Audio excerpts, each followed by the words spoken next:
رمضان المبارک کی راتوں میں سے ایک رات ایسی ہے جو شب قدر کہلاتی ہے۔ میرے حضور علیہ الصلاۃ والسلام فرماتے ہیں اس رات کو اللہ تعالیٰ کی طرف سے 1 سال کی تقدیروں کے فیصلے ہوتے ہیں۔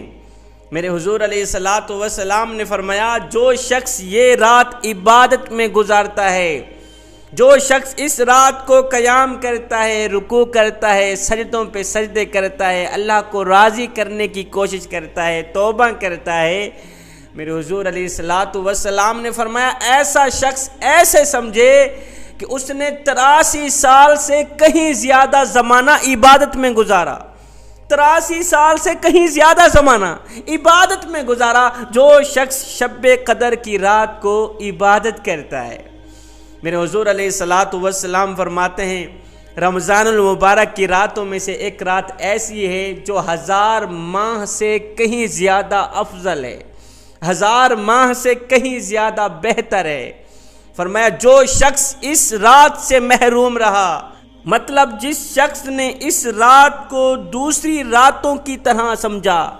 دوسری راتوں سے الگ تھلگ نہ سمجھا، جس شخص نے اس رات کو بابرکت رات نہیں سمجھا، مطلب قیام نہیں کیا، رکوع نہیں کیے، سجدوں پہ سجدے نہیں کیے، توبہ نہیں کی، فرمایا ایسا شخص اس رات سے محروم رہا۔ جو شخص شب قدر جیسی رات سے محروم رہا وہ اللہ کی برکتوں سے بھی محروم رہا، وہ بدبخت خیر سے بھی محروم رہا، وہ اللہ تعالیٰ کی نظر رحمت سے بھی محروم رہا، کیونکہ اس رات کو میرا اللہ آواز دیتا ہے او دنیا والو، او گنہگارو، او بدکارو، او سیاکارو، ہے کوئی آج کی رات میری چوکھٹ پہ آ کر قیام کرنے والا، رکوع کرنے والا، سجدوں پہ سجدے کرنے والا، ہے کوئی سچے دل سے اپنے گناہوں پہ شرمندہ ہو کر توبہ کرنے والا، میں اس کی توبہ کو قبول فرماؤں، ہے کوئی اپنے گناہوں پہ شرمندہ ہو کر اپنی آنکھوں سے آنسو بہانے والا، آج رات میں اس کی آنکھوں سے نکلے آنسو قبول فرماؤں۔ آج کی رات ایسی بابرکت رات ہے کہ گنہگاروں کی، بدکاروں کی، سیاہ کاروں کی آنکھوں سے نکلنے والا آنسو زمین پہ بعد میں جائے گا، میں ان کی بخشش پہلے فرما دوں گا۔ کوئی آواز دینے والا آواز دیتا ہے کوئی مجھ سے بخشش طلب کرنے والا کہ آج کی رات میں ان کے تمام صغیرہ کبیرہ گناہوں کو بخش دوں، صغیرہ کبیرہ گناہوں کو معاف کر دوں۔ اور دنیا والو، او بھٹکے ہوئے مسافرو، ہے کوئی مجھ سے صحت مانگنے والا، آج رات میں انہیں تندرستی عطا فرماؤں، آج رات میں سب کو لمبی عمر عطا فرماؤں۔ ہے کوئی مجھ سے عمر میں برکت چاہنے والا، اور صبح کو کھاتے ہو شام کے لیے نہیں ہوتی، شام کو کھاتے ہو صبح کے لیے نہیں ہوتی، او غریبو، ہے کوئی مجھ سے رزق وسیع مانگنے والا، آج رات میں انہیں رزق وسیع عطا فرماؤں، آج رات میں انہیں رزق حلال عطا فرماؤں۔ اللہ اکبر۔ میرے حضور علیہ الصلاۃ والسلام فرماتے ہیں یہ مقدس رات اللہ تعالیٰ نے صرف میری ہی امت کو عطا فرمائی ہے۔ یہ جو بابرکت رات ہے نا، یہ اللہ تعالیٰ نے صرف میری ہی امت کو عطا فرمائی ہے، اس سے پہلے کسی نبی کی امت کو یہ شرف نہیں ملا، کسی نبی کی امت کو یہ تحفہ نہیں ملا۔ مجھ سے پہلے جتنے نبی گزرے ہیں، جتنی امتیں گزری ہیں،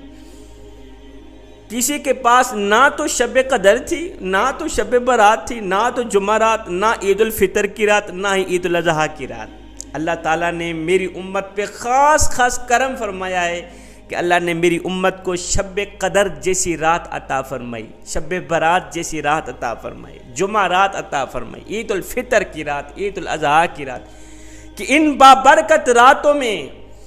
میرے گنہگار لوگ، بدکار لوگ قیام کریں، رکوع کریں، سجدوں پہ سجدے کر کے پکی توبہ کر کے اللہ کے محبوب بندے بن جائیں۔ اللہ تعالیٰ نے میری امت پہ خاص کرم فرمایا ہے کہ میری امت کو رمضان المبارک کے آخری عشرے میں شب قدر جیسی رات عطا فرمائی ہے۔ میرے حضور علیہ الصلاۃ والسلام نے حضرت یوشع علیہ السلام کا، حضرت زکریہ علیہ السلام کا، حضرت ایوب علیہ السلام کا تذکرہ فرماتے ہوئے فرمایا، میرے حضور علیہ السلام نے فرمایا صحابہ یہ وہ ہستیاں ہیں جنہوں نے 80 سال مسلسل عبادت کی ہے، دن رات عبادت کی ہے، اور ان کا ایک پل بھی اللہ کی نافرمانی میں نہیں گزرا، پلک چھپکنے کے برابر بھی انہوں نے اللہ کی نافرمانی نہیں کی۔ صحابہ نے جب یہ سنا تو رشک آنے لگا،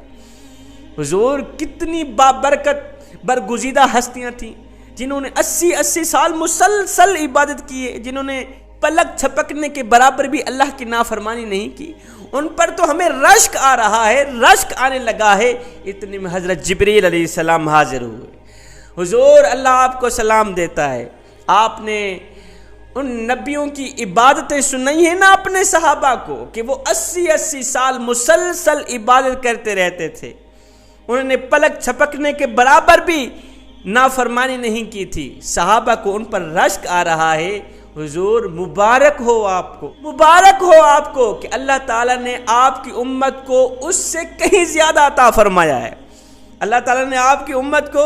ان سے کہیں زیادہ عطا فرمایا ہے کہ جو شخص لیلۃ القدر کی رات کو قیام کرتا ہے، رکوع کرتا ہے، توبہ کرتا ہے، سجدوں پہ سجدے کرتا ہے، اس کی ایک رات کی عبادت کا جو ثواب ہے وہ 80 سال کی عبادت سے کہیں زیادہ بڑھ کر ہے۔ سبحان اللہ، کتنا مقام ہے شب قدر کی رات کا، کتنی فضیلت ہے شب قدر کی رات کی۔ جوانو خدارا، اس بابرکت رات کو اپنی زندگی میں غنیمت جانو، اس رات کو ضائع نہ کیجیے گا،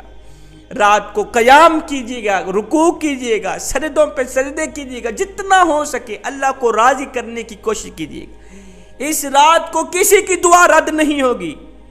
اس رات کو کسی کی دعا رد نہیں ہوگی، بس 3 لوگوں کی دعائیں رد ہو سکتی ہیں۔ اس رات کو 3 لوگوں کی دعا قبول نہ ہونے کا خدشہ ہے۔ وہ کون سے منحوس لوگ ہیں جن کی ایسی بابرکت راتوں کو بھی دعا قبول نہیں ہوگی؟ ایک والدین کو دکھ دینے والا، والدین کو درد دینے والا، والدین کی آنکھوں سے آنسو نکالنے والا، والدین کی پگڑی کسی کے پاؤں پر پھیلانے والے شخص کی دعا قبول نہیں ہوگی۔ شب قدر کے آنے سے پہلے پہلے بوڑھے والدین کو راضی کر لینا، کیونکہ والدین کی رضا پر اللہ کی رضا ہے۔ بوڑھی ماں ناراض ہے، تمہارے لیے جنت کے دروازے بند ہیں، پہلے جنت کے دروازے کھولنا، بوڑھی ماں کو راضی کر لینا۔ دوسرا، اپنی فیملی پر ظلم کرنے والا شخص، اپنی بیوی بچوں پر ظلم کرنے والا شخص، بیوی بچوں کو ذلیل کرنے والا شخص، بیوی کو مارنے والا شخص، شب قدر کے آنے سے پہلے پہلے بیوی سے معذرت کر لینا، بچوں سے معذرت کر لینا، نہیں تو یاد رکھنا تمہاری دعا قبول نہیں ہوگی۔ تیسرا، اپنے مسلمان بھائی کے لیے یہاں پہ حسد رکھنے والا شخص، حسد رکھنے والا شخص، نفاق رکھنے والا شخص، بغض رکھنے والا شخص، میاں شب قدر کے آنے سے پہلے پہلے کسی کے اندر حسد، نفاق، بغض ہو یہ نکال دینا۔ میرے حضور علیہ السلام نے فرمایا میرا امتی ہر گناہ کرے گا مگر 2 گناہ نہیں کرے گا، ایک جھوٹ نہیں بولے گا، دوسرا کسی کو دھوکہ نہیں دے۔ میں دعا کرتا ہوں مالک ہمارے صغیرہ کبیرہ گناہوں کو معاف فرما، مالک ہم سب کو نیک بنا دے، ہم سب کو ایک بنا دے، ہم سب کو وہ نیک کام کرا دے جس پر تو بھی راضی ہو جائے، تیرا یار مدینے والا بھی راضی ہو جائے۔